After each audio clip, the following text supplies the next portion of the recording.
We're looking at 3.2 today, differentiability. This is Miss Frazita. Okay, let's go ahead and get started. So differentiability, mostly what we're looking for is trying to figure out at what point can we take the derivative, or point of points. If we're looking at a function and it has any of these four things listed, then at that particular point, it doesn't have a derivative. Now this maybe makes a lot more sense if instead of using the word derivative, I just say slope. So if we picture any kind of function and at a particular point on the function there's, say, a corner or a point of discontinuity, then that point doesn't have a slope. We can't find the slope. Again, derivative is just another name for slope. So points of discontinuity, those would be things that we learned in chapter 2. So you have an infinite or removable or jump. There's also oscillating. So those are all examples of places where the function is not continuous. And if the function is not continuous, you cannot take its derivative at that point. A corner, well, if you're looking at a particular point on the x-axis on your function, and the left side slope on that, to the left of that point, the slope doesn't equal the slope to the right of that point, then the point itself doesn't have a slope or a derivative. A cusp, it's the same thing as a corner where the left and the right side slopes are different at that point, but it's kind of the extreme case. On one side, the slope is specifically infinity, and on the other side, the slope is negative infinity. And then the last case would be a vertical tangent. And again, if you look to the left and to the right of that particular point, both of them go to infinity or both sides go to negative infinity. That makes a vertical tangent. And again, the slope we say just, it doesn't have a slope, and the derivative it doesn't have.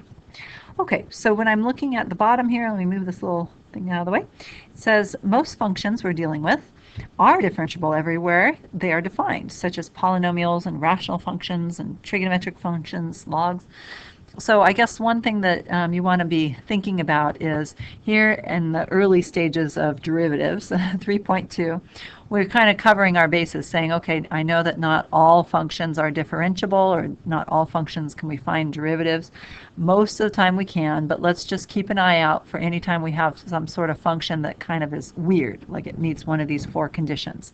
So after we kind of discuss these four conditions, then we move on throughout the rest of the year, and we pretty much don't come back to them because all the functions that we normally look at are differentiable everywhere. They don't have cusp or corners or anything like that.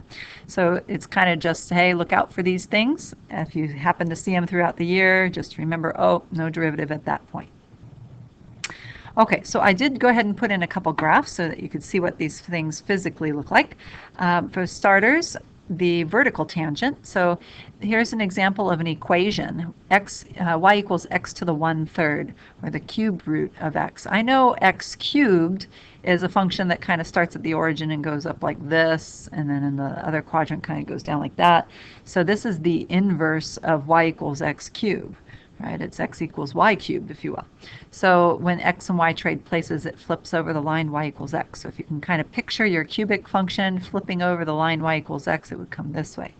Okay, so when it happens like that, right here at the origin, you'll notice that on the left side here, as you're approaching the origin from the left, the slope is positive, and it's actually getting steeper and steeper. It becomes a vertical line here. And in the past, we've said vertical lines have no slope. Here, I want you to kind of think of the slope as turning to positive infinity. And on the other side of the origin here, the slope is also positive. And as I get closer and closer to the origin, again, it becomes steeper and steeper, still positive slope, steeper, steeper, steeper. So to the left of the origin and to the right of the origin, the slope is approaching positive infinity, both sides. And so this makes a vertical tangent, and we say that you cannot find a derivative or a slope at the point where you have a vertical tangent line. So the origin itself, we would say, is not differentiable. If I take this equation, and this is one that maybe you've never actually graphed before, y equals x to the 2/3, Well, first, and I guess think about why this picture comes out looking like it does. If I compare y equals x to the 1/3, now we have y equals x to the 2/3. So the squaring, if you think of taking this equation and square it, x to the 1/3 quantity squared gives you this one. And when you're thinking of squaring a function, well, I know that I always have something that's positive. So you can kind of think of it as this piece that's down here in the negative below the x-axis. When it gets squared, it flips it up here. And so you get this shape. So anyway, this is our picture of y equals x to the 2/3. So if you picture this part that was in the first quadrant is still over here. Okay, that's very similar. But this part in the third quadrant now flips up into the second quadrant. Well, the part that was in the first quadrant, we said that as you approach the origin from the right side, the slope's positive and it gets steeper and steeper and steeper. So as you're approaching it from the right, the limit as x approaches 0 from the plus side would be positive infinity. Now on the left side, though, this is a negative slope. And as you're getting closer and closer to 0 on the negative side, the slope is getting steeper and steeper and steeper, but in a negative direction. And so this side, the limit as x approaches 0 from the minus side, would equal minus infinity. So negative infinity slope on this side, positive infinity slope on that side, that makes a cusp very specifically. If I go ahead and go back a slide, I had it all listed here. So a cusp, it goes to infinity on one side, negative infinity on the other. And the first example we just did was the vertical tangent, where on both sides in our example it went to positive infinity. Both sides positive infinity. Okay, but in any case, at 0, not differentiable. Okay, let's take a look at a couple other examples. Well, here's a graph that should look very familiar to you. Y equals absolute value of x. Nice V shape. Slope is 1 on the right. Slope is minus 1 on the left. Well, if I look at the limit as x approaches 0 on the right, the slope is 1. If I look at limit as x approaches 0 on the left, the slope is negative 1. So the left side and the right side do not have the same slope. Therefore, at 0 itself, it is not differentiable. It does not have a slope. That's what we call a corner. And again, if I back up to our first list here, corner, the slope on the left and the slope on the right are just not equal. Remember, a cusp is a specific extreme case of a corner where not only is the left side and right side not equal, but it's specifically infinity and minus infinity. Okay. Our other example here, I took a nice rational function. I already have it factored, so it's real clear what's going on. The x minus 1 on top and bottom canceling out, leaving an open circle. In other words, a removable discontinuity there. Sorry. So when you have a removable discontinuity, it's a type of discontinuity. And we said it, when you have a place where the function is not continuous, it's not going to be differentiable either. So here, when x is 1, open circle, removable discontinuity, it is not differentiable when x is 1. Okay, so those are the 4 types. This is the main gist of this section. So if you get the 4 things down, you're set. So here I've put in an example. It says use right hand and left hand derivatives to show that the function's not differentiable at one point. Okay, so here I have a parabola for this piece and I have just a line for that piece. So a parabola is differentiable everywhere. A line is differentiable everywhere. But when you turn this into a piecewise defined function where you have a parabola and then a line, I'm not really sure what happens when x equals 1. I'm going to have to kind of check and find out. So it could be that this parabola and this line aren't even making a continuous function, in which case it won't be differentiable at 1 because of it not being continuous. Or it could be that we have it lined up just exactly perfectly, that the parabola will touch this line at x equals 1 to make a continuous function. And then the question is, okay, well, it's continuous. Is it differentiable at 1? We would have to see what is the slope at 1 on the parabola and what is the slope of the line at 1, and are they equal? If they are not, we would have a corner, and we'd have to check. So here I went ahead and looked at to the right of 1. So right of 1 means x is greater than or equal to 1. So it's the parabola up here. So I went ahead and found the slope with our difference quotient, limit of the difference quotient. So when I plug in x plus h for x, I get this. And when I plug in x for x, I get that over h. multiply it all out. Remember, all the x squared and 2 there should cancel out with something earlier. All the remaining terms should have h in them. Factor h out, cancel it with the bottom. And I have 2x plus h. Then I take the limit, let h go to 0. I get just 2x. And I'm specifically looking for the slope of this parabola when x is 1. So if I go ahead and plug a 1 in for x, 2 times 1, I get, oh, that should be 2. 2 times 1 is 2. Okay, so change that down there, 2.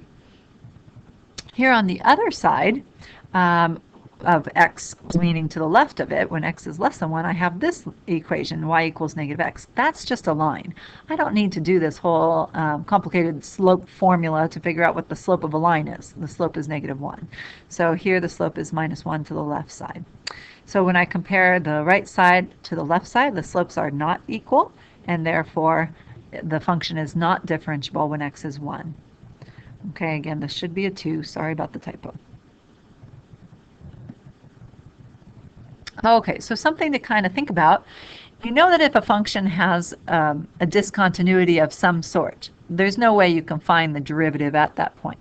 But if you do know that the function is continuous, that's not enough to guarantee that it will be differentiable. Because, of course, a corner or a cusp or a vertical tangent, those are all continuous functions. You can draw the whole thing without picking your pencil up off the paper, but they're not differentiable at that corner or at where the vertical tangent is and so forth. Okay, so we have a little, I guess, theorem in the book that says that if a function has a derivative at x equals a, then we know the function is continuous. And hopefully that should make sense just intuitively. And I put underneath, it says, however, just because a function is continuous at a point doesn't mean its derivative exists there. Okay. Okay, intermediate value theorem for derivatives. If that name sounds familiar, intermediate value theorem, it should. We had intermediate value theorem in chapter 2, but that was specifically for continuous functions. And now we're looking at intermediate value theorem for derivatives. So if you're thinking about what was the intermediate value theorem before, chapter 2, continuous functions, that was just saying that your hypothesis, if you know that it's continuous, then the conclusion is, well, if it had a height of a y-coordinate of negative 4 and somewhere else a y-coordinate of positive 3, then you know that it took on every y-coordinate between negative 4 and positive 3. So that was when it was talking about intermediate value theorem for continuous functions. Now we're looking at it for derivatives. So once again, our hypothesis here, we have some interval a and b. Says if a and b are any 2 points in the interval on which f is differentiable, then the derivative takes on every value between f prime of a and f prime of b.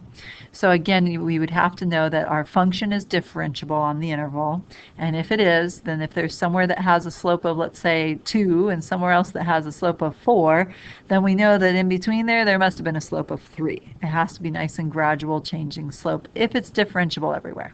Now, of course, if there's a cusp or a corner or a vertical tangent, then it doesn't apply. Okay, so again, we're looking at one place having a certain slope, somewhere else on the function having a different slope, and being able to draw the conclusion by this theorem that it takes on all the slopes in between those two. Okay. All right, doing good.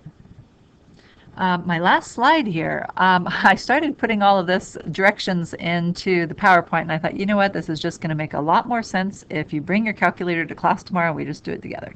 So you do need to know how to take the derivative on your graphing calculator. So please make sure you bring it with you tomorrow.